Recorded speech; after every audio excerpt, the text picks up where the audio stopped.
This is Sir Migs Morales. So now we are in the chapter 7 of research process analytic phase. So let's read first our student objectives. So to critique the appropriateness of statistics used of summarized descriptive data, select appropriate statistical techniques to summarize and present descriptive data.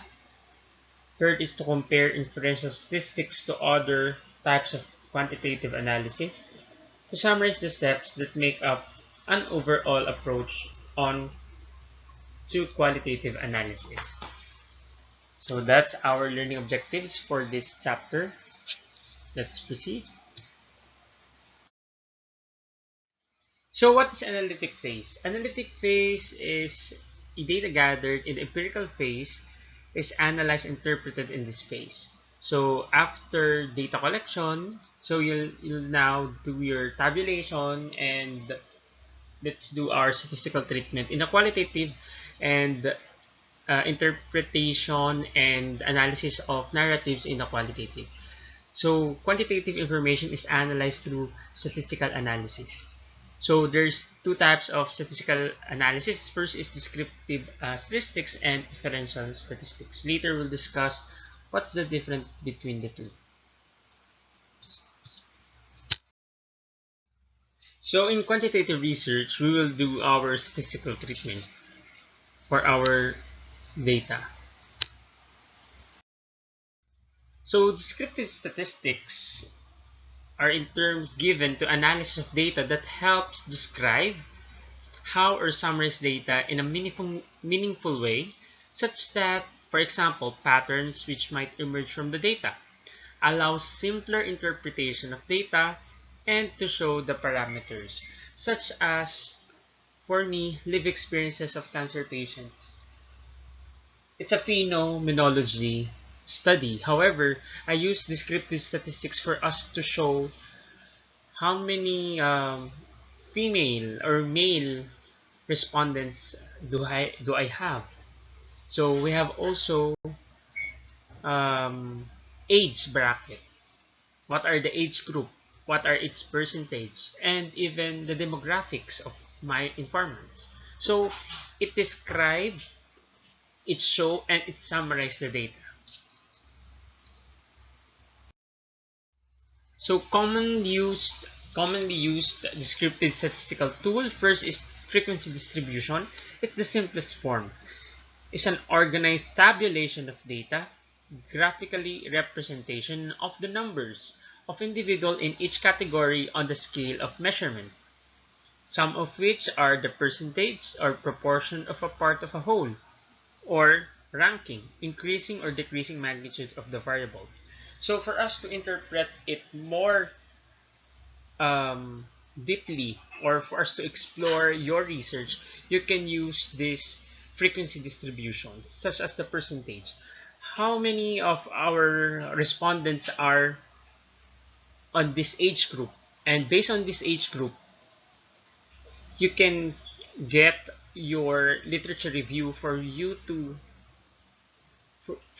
be for you to analyze why these are their responses.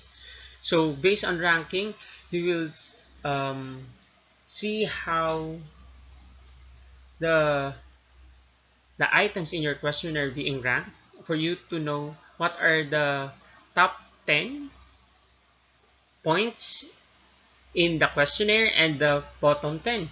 So for us to interpret it, for us to improve it, for our we can improve it through policy, and you can also improve it through changing our practice.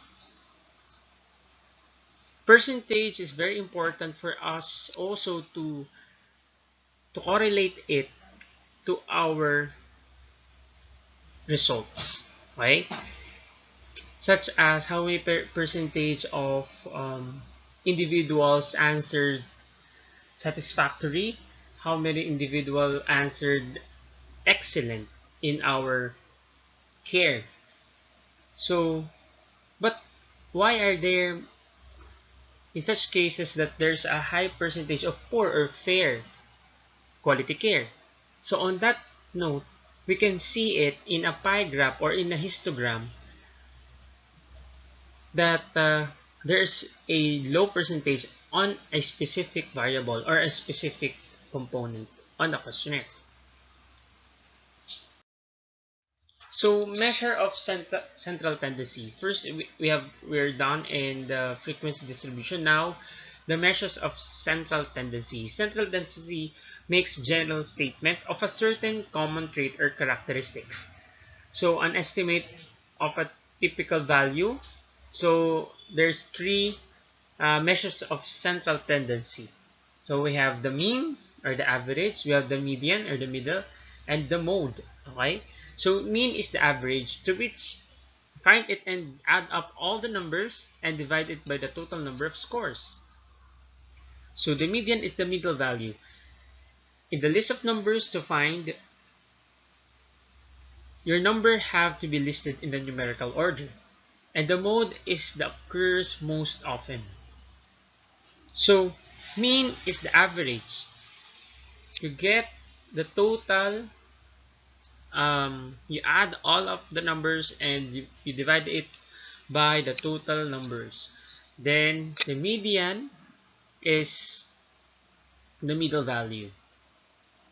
But make sure that you arrange your number in a chronological order. Then the mode is the occurs most often. So these are our example. So we have 13 plus 18 plus 13 plus 14 plus 13 plus 16 plus 21 plus 13. So we have 9 numbers. So total of that divided by 9 equals 15. So that's the mean scores. Then the median is, first you should sort the number, then get the middle. Okay? So we have 1, 2, 5, 7, 8, 10. But it is a even number. So we'll add 5 and 7 divided by 2. So your median is 6. Okay? If it's odd number, 1, 2, 5, 7, 8, the middle is 5.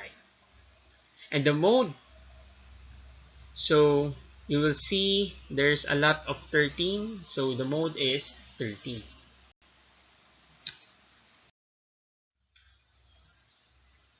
Commonly used descriptive statistical tools.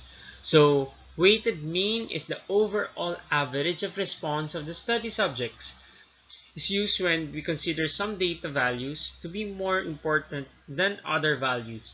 So we want them to contribute more to the final average. So the weighted mean is the summation of FW over N. So there's descriptive statistics. Now is inferential statistics. What is inferential statistics?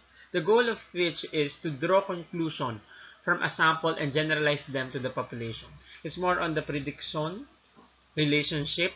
So that's inferential statistics. It allows the research to make assumptions, predictions about a wider group using smaller portion of the group as guideline.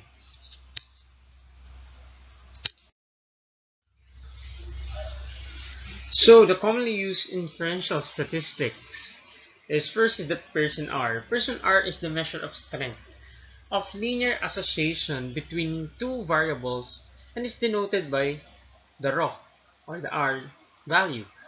A value of 0 is no association between the two variables.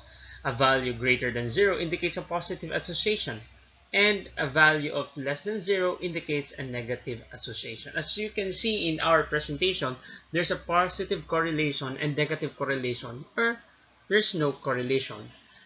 The data spreads only in the x and y axis, and the negative correlation, as you can see, it is a downward trend, and the positive correlation is the upward trend. So based on some of our researches, it is more on the relationship Okay, it's more on the prediction. So, such as if you do hand hygiene, the increase in hand hygiene compliance, there will be uh, increase or decreasing in what? Decreasing in hospital acquired pressure injury or hospital acquired infection, rather. So, the greater or some other researches, so the level of education affects what? The readiness of pregnancy. Okay? So, the higher the level of knowledge, the higher the level of readiness. Okay? So that's person R, or measure of strength. Other is the t-test. T-test is tells how significant is the differences. Significant differences between groups. In other words, it's let you know if those differences could be happened by chance. So, if you want to know uh, the effectiveness of an online learning, so we'll do your experimental research, and you will have pre-test and post-test. So your pre-test and post-test will have the average of pre-test and the average of post-test, and we'll do the t-test for us to know if there's significant differences from pre-test to post-test, or it's only by chance that it's affected. Your intervention is affected by other external factors. But here, in doing external experimental research, you will use t-test for us to know if it's significant. Okay?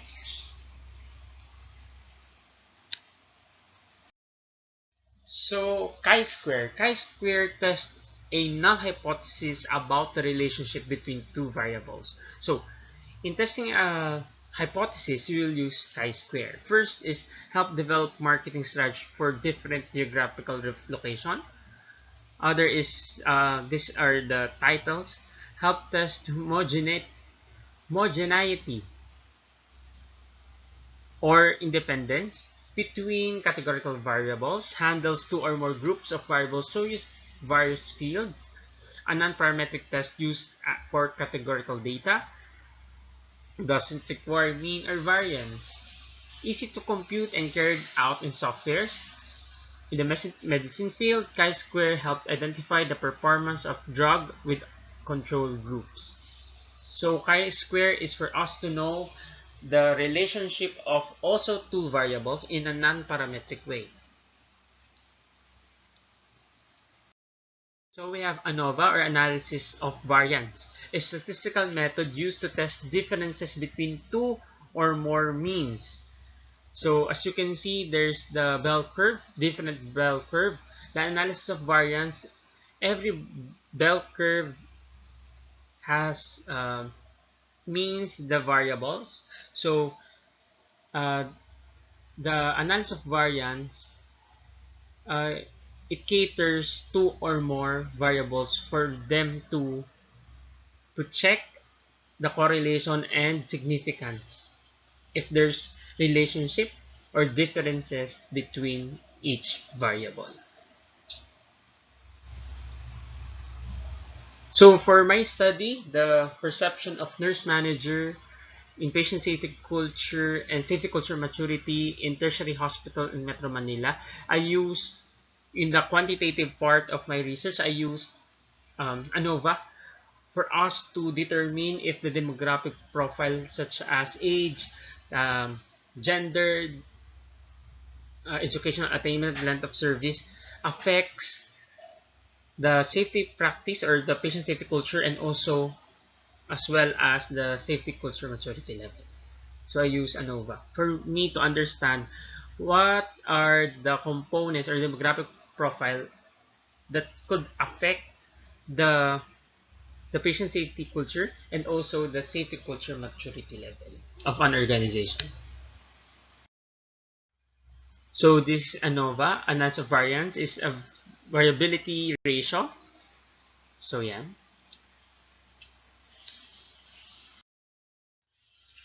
So after understanding how we analyze quantitative research. Now, let's proceed to our qualitative research. How will we interpret, how will we analyze narratives, photos, excerpts, records? First, let's do our transcribing. Transcribing is a painstaking verb. Uh, you should listen to the interviews and manually transcribe it through hand or through our computer. So we should transcribe every word, listen intently, and use your field notes. Sir, what is the field notes? I have already mentioned you on the last chapters that in the triangulation, as researcher triangulation, we have interviewer, we have observer, and we have the transcriber. So use the observer's notes for you to see the nonverbal communication on that specific excerpts or narration of our informants or our respondents. After transcribing the qualitative data, we develop categorization of schemes. So after that narration, you will read, and read a lot for you to categorize it per sub-themes. Okay? So if it's live experiences of cancer patients, is it a feeling? So take note of it. Is it change of physical? Is change of emotion? Change of social? Change of family? So develop a categorization scheme. After developing a categorization scheme, okay, so this is public, internal only, confidential, and restricted. So data will be freely disclosed to the public. Internal data cannot meant for public disclosure. Confidential, sensitive data that is comprised could negatively or compromised negatively affect the operation. Restricted, highly sensitive data that is compromised could put the organization in financial or legal risk. So please be mindful on doing your transcribing and also developing a categorization scheme. Why? Because qualitative research is also bounded by the data privacy law. So anything that can demean, anything that is unethical, anything that is not acceptable by law could be uh, used against us or against our respondents. So be sensitive on doing your categorization and transcribing. After developing categorization scheme, next is coding qualitative data. Doing codes after categorization scheme, doing codes could possibly um, cluster. You can cluster it as a chunk of themes. No? Coding qualitative. E1 is emotion. E2, emotion. Okay? E1, pain. E2, fear. Okay? So, use coding qualitative data. And after codes, then review again. Read again, read and review your codes, review your categorization. So after which, interpretation of results is the process of making sense of the numerical data that has been collected and analyzed and presented. May be present in various forms like bar graphs, line charts, and tabular forms and other familiar forms. So after creating a analysis, statistical analysis, and interpretation of narratives, the themes, and categorization.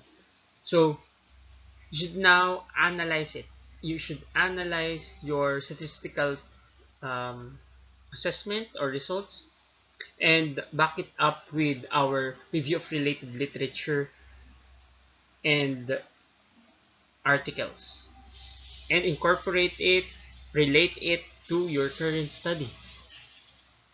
Present in various forms. So use different bar graphs, line charts, and even histograms for you to present it more clearly to your audience and even in your manuscript.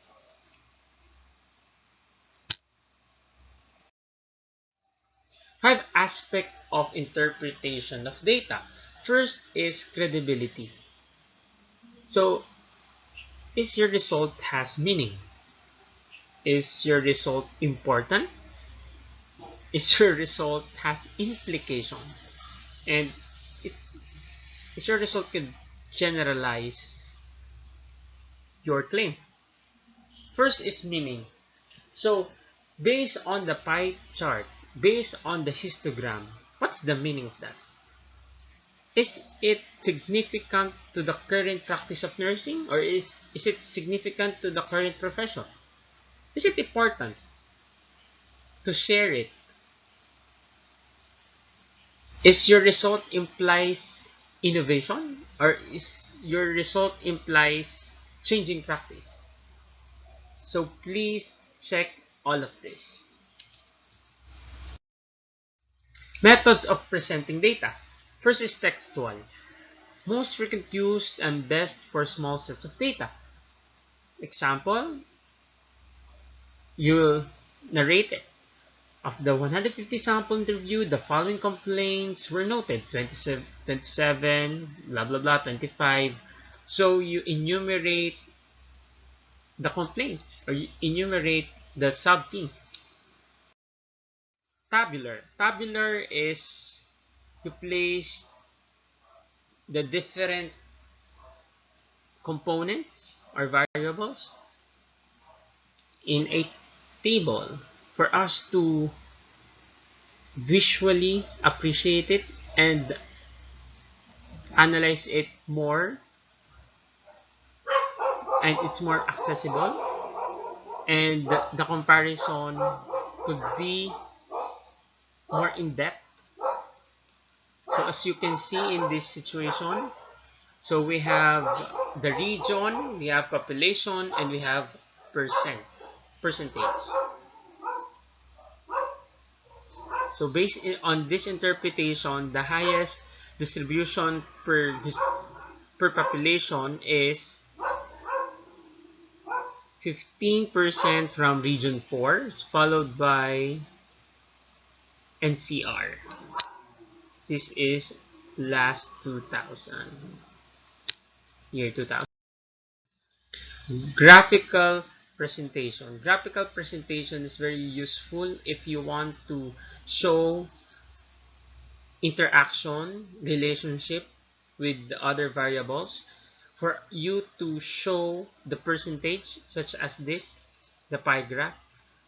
For you to show the level of responses using the bar graph or histogram.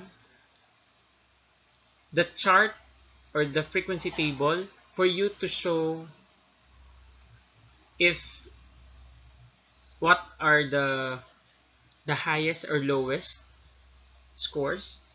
Line graph is for us to show the trends and patterns, okay, and others. So not after the statistical treatment, it's not the end of your interpretation or analysis.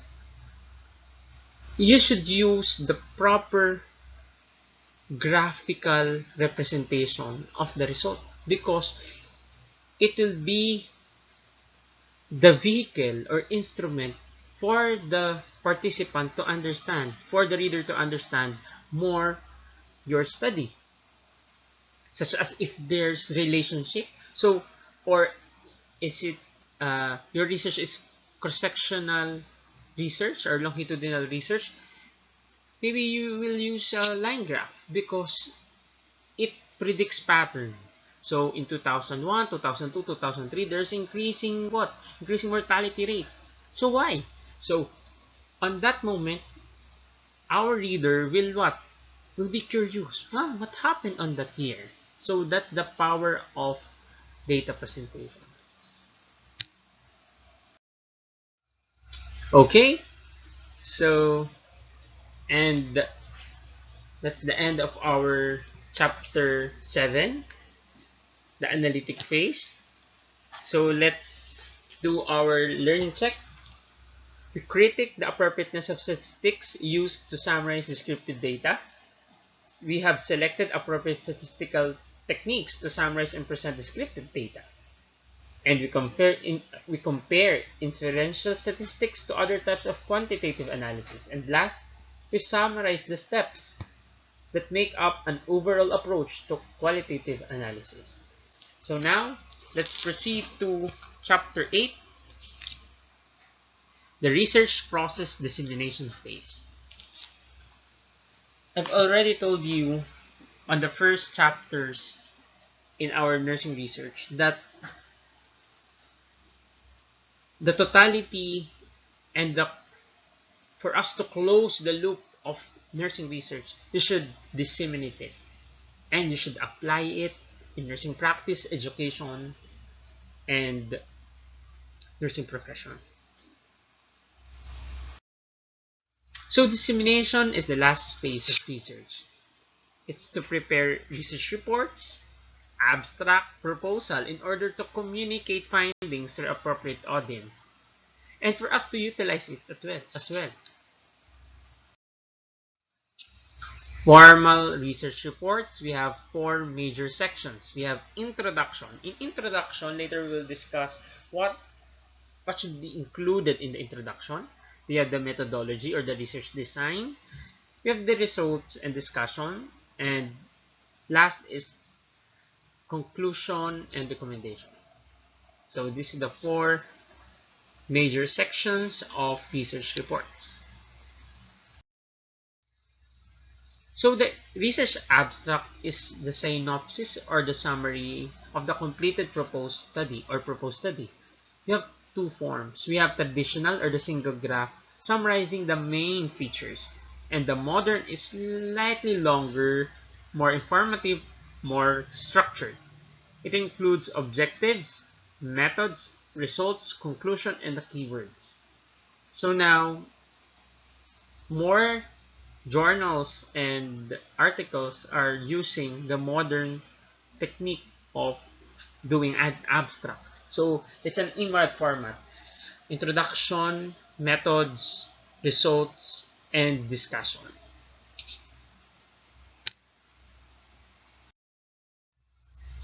So we have characteristics of modern abstract. In the modern abstract, we have it should be brief, 100 to 300 words. It should be precise. Avoid unnecessary and lengthy description. Straight to the point. What is your research problem? What's your objective? What's the results? What's your methodology used? The population, the sampling, the ethics, ethical principles being applied, and last is your conclusion and recommendation. It should be well crafted, interest and positive impression. On your first sentence, it should be attention grabber, and also your conclusion should have that power. Okay, you have that power and call to action. And last, it's complete. It should have the vital components should be present. The research proposal is intended to convince others that you have a worthwhile research project and that you have the competence and work plan to complete it. Writing is coherent, clear, and compelling. So, after this course, you will have your pre-orals. So that's a research proposal. It should be coherent, it should be clear, and should be compelling to our panelists. So we have preliminary parts. We have the title page. We have the college, the name of college or university, the degree, this is the title page, degree conferred, degree's name, and date of submission. This is the title page. Then we have the approval sheet. As you can see, contains a statement of acceptance of the paper signed by the advisor and the panelist.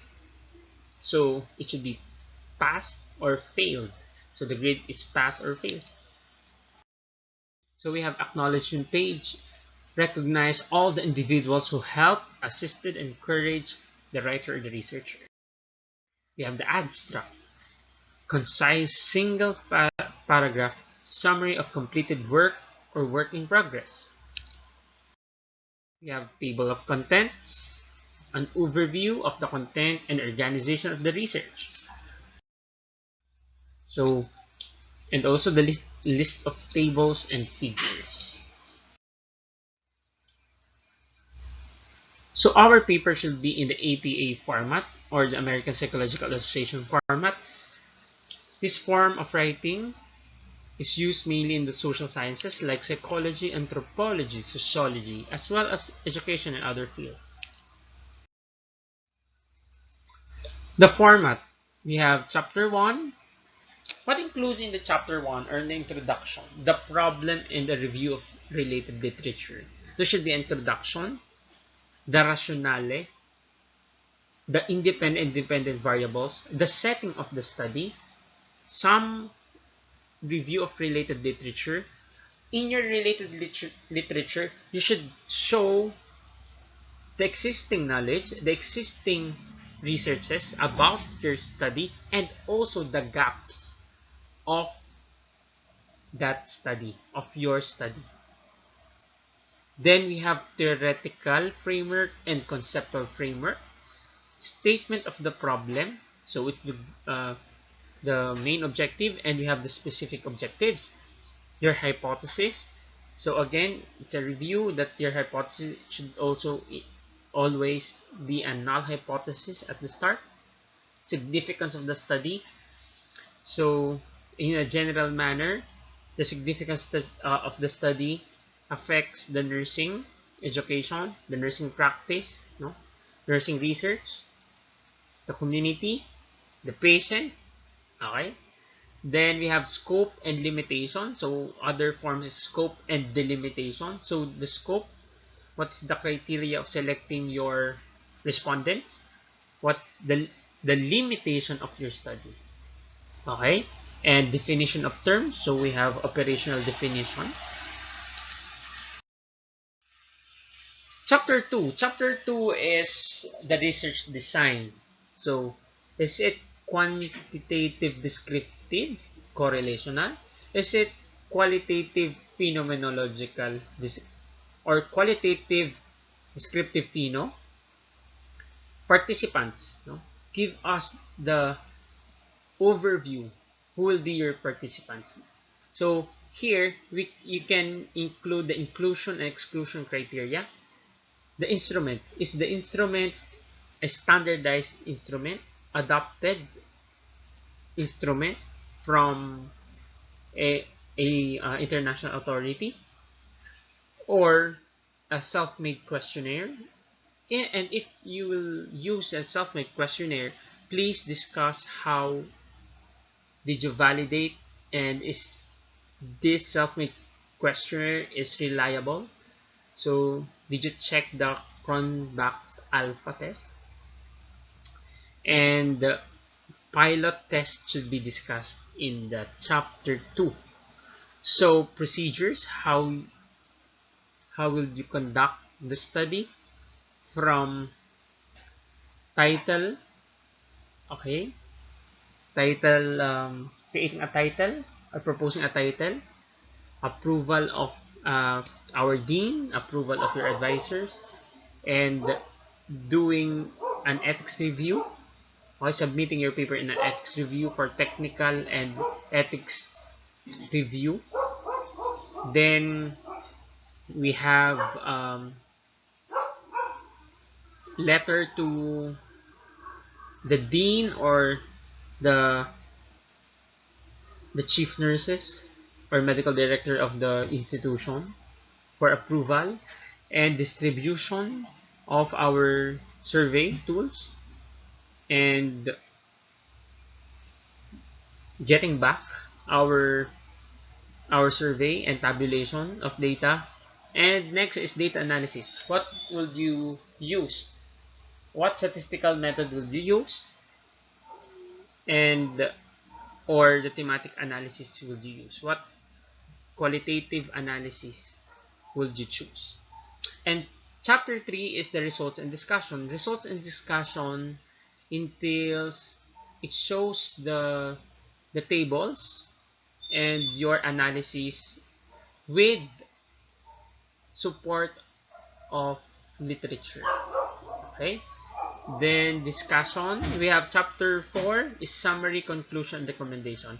Based on the results and discussion, what's your realization and what's your recommendation for us to improve the identified problems in your research, or the results of research, your results of your research could create some recommendations and conclusions. So guidelines in citing references. So we have citing single author. We have APA in APA style. We have Walker with close and open parentheses the year. Okay. So we can use Walker 2000 or open Walker comma 2000 close parentheses.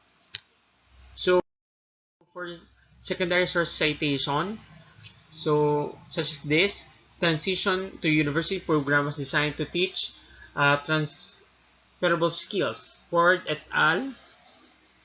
2015 as cited by Pretorius and Ford 2016. So reference will be included in the reference list. So the Pretorius and Ford 2016 will be on your bibliography. So citing two authors. So citing two authors with the same last name, used first initial by the last names. So B. Kachru 2005, Y. Kachru 2008. So when a work has two authors, cite both names in every references. Bausu and Jones 2007. So we have citing multiple works by the same author. So as you can see, APA Association. So all of the years, comma, Jean et al. 2007. So we have citing a group. If group author is easily identified by abbreviation, you may abbreviate the name in the second and subsequent citation. So Ministry of Education, comma, 2001, and another citation on other pages, MOE, comma, 2001. So for unknown authors, so you will use the cite the first word of the title followed by the year of publication. So put the titles of articles and chapters in quotation marks, italize titles of books and reports. So according to Indiana Jones Federal Accountability System 2008. So Indiana will be Indiana, comma, 2008.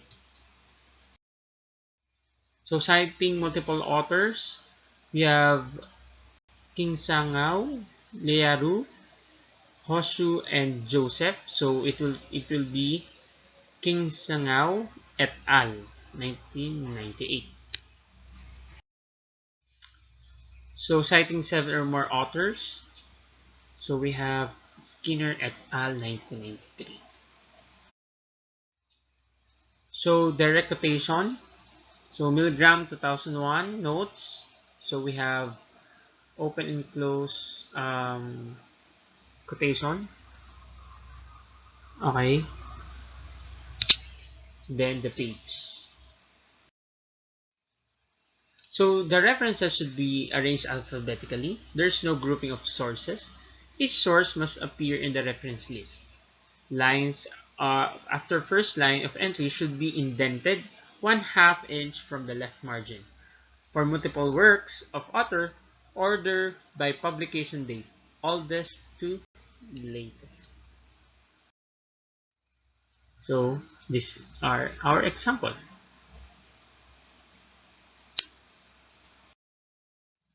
Presenting the paper. So first, there should neatness is very important. How your paper looks may influence the way it will be judged. So follow the format and check it, edit it, recheck it, reevaluate it, and check it again. Next is use visuals. Can make your paper more livelier and interesting. But wait, use appropriate visuals. It should be in line with your paper. It should be in consonance with the result of your paper and even the purpose and objective of your paper. Presenting in public using a note cards. A few words about the main ideas. No, don't bring the whole manuscript. Don't bring the whole paper. It will distract not only the speaker, but it will distract your audience as well. Speaking slowly and loudly in a way that your audience can easily hear and understand. Speak slowly and loudly. Okay? So, but the challenge here in a virtual setup, we can do some adjustments. So, in the virtual world, use be mindful of your virtual presence, such as this small rectangular um, frame. Okay, so you should have a background, plain background, white or whatever, and should be well lighted. Check your audio, it's working, and use the screen as presenter's view for you to see your notes, okay? Your códigos. Then practice it, okay? Practice it. Look at the camera for eye contact. Use your gestures for you to express and for us to feel that you are communicating with us. Using PowerPoint, more interesting because it can help to improve the audience focus, helps presenter be more improvisational and interactive. So PowerPoint could be our friend, however, it's also can be our enemy because you should practice your presentation well. When will you change it? When you go to other page? And please time your presentation. Maybe you have good presentation. However, if it's exceeded the time, it will be worthless because you will not finish your report. And the more important um, results and discussions are in the latter part of your presentation. Okay? Practice your time, your presentation, and your presence. Putting evidence into practice. Developing recommendation regarding how the evidence could be incorporated in the nursing practice. That's the chunk of your recommendation. What is the implication? What are the changes would you propose based on the result and discussion of your research? Okay, so to that, have See you on your pre-oral defense. And at this moment, congratulations and looking forward for the full-blown research on the second semester. Thank you.